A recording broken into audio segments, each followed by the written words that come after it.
pas tous les jours que Paul Biya va limoger un ministre. Mais en cette année de 2002, Congo Edima, le ministre de l'administration territoriale du Cameroun, sera limogé par Paul Biya. Pourquoi?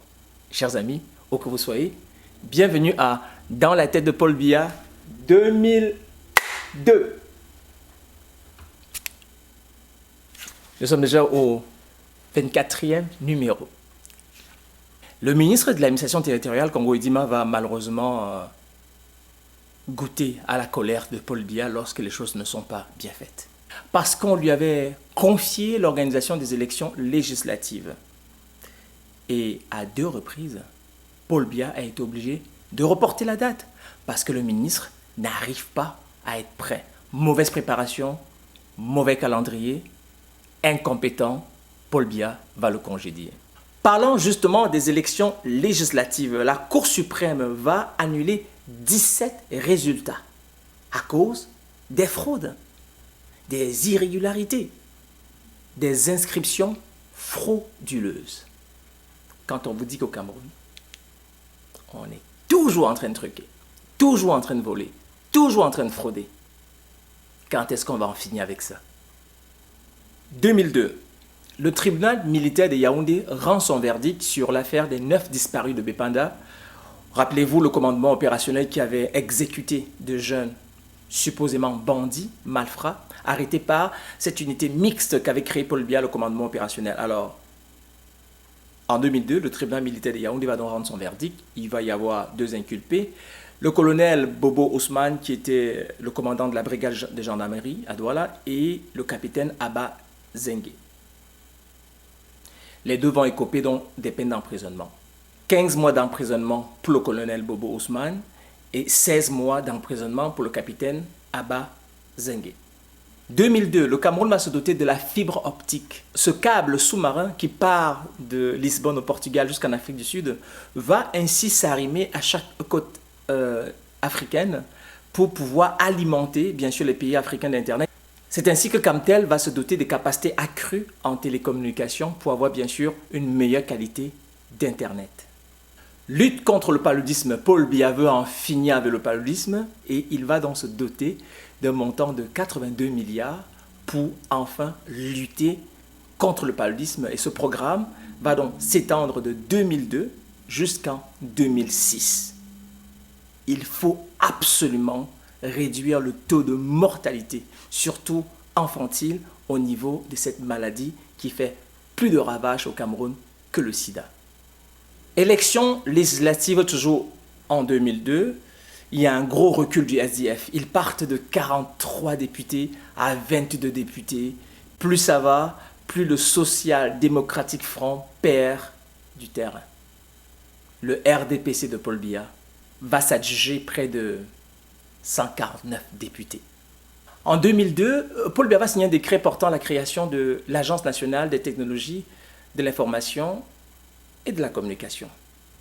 2002, Paul Biya a besoin d'argent. Désormais, il va y avoir une taxe pour les voyageurs. Au niveau des aéroports, on sait qu'au niveau des routes, il y a déjà des barrages, on paye pour passer des barrages. Mais pour les vols internationaux, on n'avait pas encore décidé. Donc là, Paul Biya va décider que désormais, on paiera donc un montant de 10 000 francs pour des vols internationaux et de 500 francs CFA pour les vols nationaux. Et cette taxe va rapporter, alors là, beaucoup d'argent. Mais beaucoup d'argent. 2002, enfin, la CJI, la Cour internationale de justice, reconnaît donc au Cameroun la propriété sur Bakassi. Depuis 1993 que les hostilités opposent les 2 pays, alors enfin, le juge a tranché, Bakassi appartient au Cameroun, le Nigeria dehors. 2002, on est à l'approche des fêtes. Les bouteilles de gaz se font rares. Les ménages ont de la difficulté à se ravitailler en gaz domestique.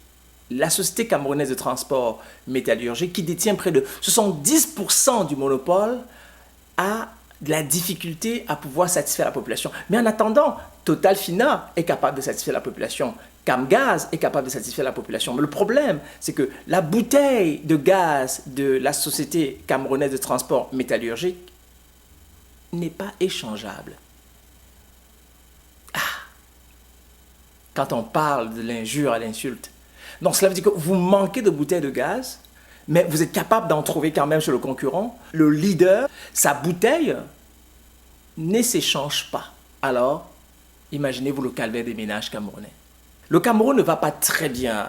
Les anglophones s'étaient réunis pour créer ce qu'ils avaient appelé le All Anglophone 1 et le All Anglophone 2, qui était une sorte de conférence auquel les anglophones posaient, n'est-ce pas, les problèmes que rencontraient les anglophones dans la réunification avec le Cameroun. On sait aujourd'hui, cette conférence avait une portée historique puisque la sécession qu'on vit aujourd'hui, l'Ambazonie qu'il se réclame aujourd'hui, est née de cette conférence-là. En septembre 2002, eh bien, c'est le Grand Nord, c'est le septentrion qui lui aussi a un problème. Donc, les anciens ministres, les anciens cadres et les dignitaires du Grand Nord, dans le septentrion, ils vont se réunir pour poser les problèmes du Grand Nord, notamment la sous-représentation de la région dans les structures de l'État, l'absence de prise en compte de certaines préoccupations par les pouvoirs publics, la sécheresse, bien évidemment, ça c'est un problème qui est récurrent, la sous-scolarisation, c'est très important, la forte sous-scolarisation des populations du Grand Nord, le rapatriement de la dépouille de l'ancien président Amadou Ahidjo, fils du Nord. Les signataires de ce mémorandum sont Issa Chiruma, Daikole Daisala, Anta Gassagai, tous les dignitaires du Grand Nord ont donc signé ce mémorandum. Sauf qu'à la fin, l'ancien ministre Garga Amanadji s'est désolidarisé. Pour quelle raison? Cela nous emmène quand même à comprendre que les gens du Grand Nord, tous ces dignitaires, n'ont vraiment pas de pouvoir. Parce que comment se fait-il que dans 3 provinces, vous avez un ancien président qui vient de votre province, même si je comprends très bien qu'il y a une division que Paul Biya a réussi à s'aimer entre l'extrême nord chrétien et le nord qui est plutôt musulman, Peul, eh bien, il aurait quand même fallu que les forces vives puissent influencer Paul Biya de leur pouvoir pour exiger le rapatriement de la dépouille de l'ancien président. Mais ils n'ont jamais réussi à faire entendre raison. Franchement, j'ai envie de dire aux gens du Grand Nord, Paul Biya vous a vraiment eu. Et bien évidemment, cela est triste pour les gens du Grand Nord parce qu'ils aimeraient bien rapatrier la dépouille de l'ancien président, mais lorsqu'ils sont opposés au président qui est en exercice, j'imagine toute la douleur qu'ils doivent avoir lorsqu'ils savent que le président en exercice ne veut absolument pas que la dépouille de l'ancien président puisse arriver. Je ne sais pas comment se sent Issa Chiruma Bakari, Daikole Daisala, Anta Gassagai, Bello Bouba Maïgari. Je ne sais pas comment ils se sentent de savoir que leur frère, qui fut le premier président de ce pays, ne peut pas reposer en paix chez lui. Et que ces gens continuent de travailler quand même pour Paul Biya. La loyauté, les gars. La loyauté. La loyauté. MTN va s'ouvrir Internet. Le géant sud-africain va acheter GlobalNet, qui est un fournisseur d'accès Internet au Cameroun. Cela va ainsi donc faciliter MTN à pouvoir donc rentrer dans tous les téléphones au Cameroun. 2002, la carte bancaire magnétique fait son apparition au Cameroun via la SGBC. La Société Générale des Banques du Cameroun va miser sur le temps et la flexibilité. Donc, ils se disent comment régler toutes les files d'attente. Alors, en créant la carte, ça permet aux Camerounais de gagner en temps et d'être beaucoup plus flexibles, ce qui est une très bonne chose. 2002, privatisation de la CDC, la Cameroon Development Corporation qui fabrique les thés, va passer aux mains des Sud-Africains pour 2,6 milliards. Prise avec les difficultés financières, la CDC va donc passer aux mains des Sud-Africains. Savez-vous qui était le directeur de la Cameroon Development Corporation, la CDC? C'était Peter Mafani Mosonge, le Premier ministre en 2002. Donc cette compagnie va donc avoir des difficultés financières et le bon thé camerounais va passer aux mains des Sud-Africains. Donc désormais, c'est la compagnie Bourbon Finex qui va donc être le nouvel acquéreur du thé. 2002. 4 dirigeants de la Southern National Cameroon Council seront arrêtés à Manfé parce qu'ils projetaient organiser des manifestations publiques.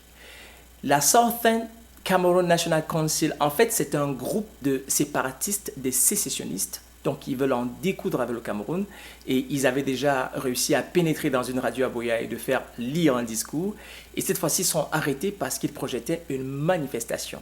On comprend aujourd'hui que la Southern Cameroon National Council, en fait, c'est les ancêtres des Ambazoniens. Ils étaient déjà là. Et Paul Biya ne les a pas écoutés, comme d'hab.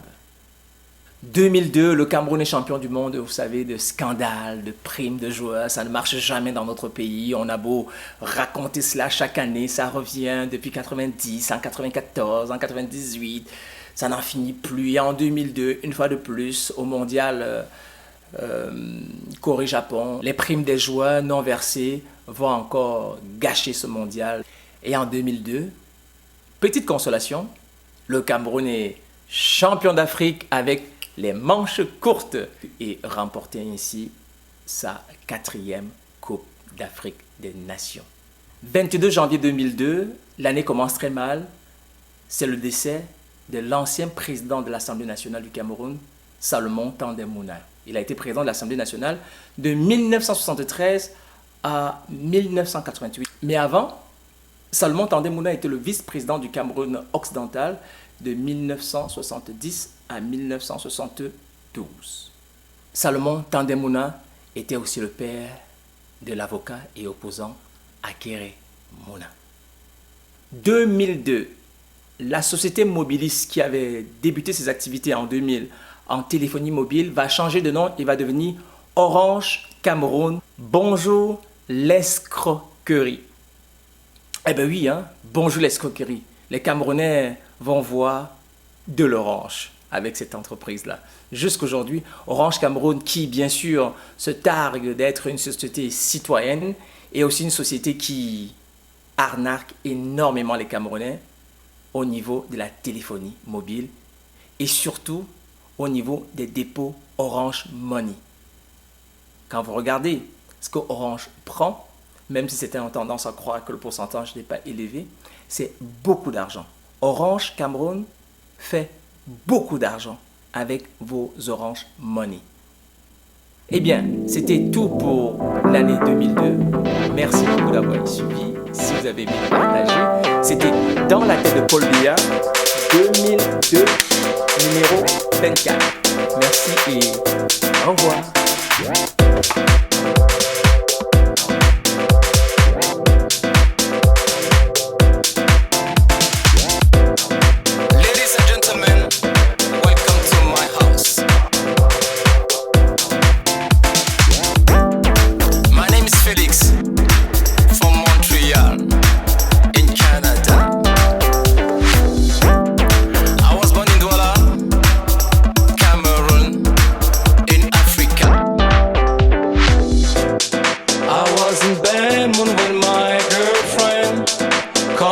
Said it's over. How can you kill somebody?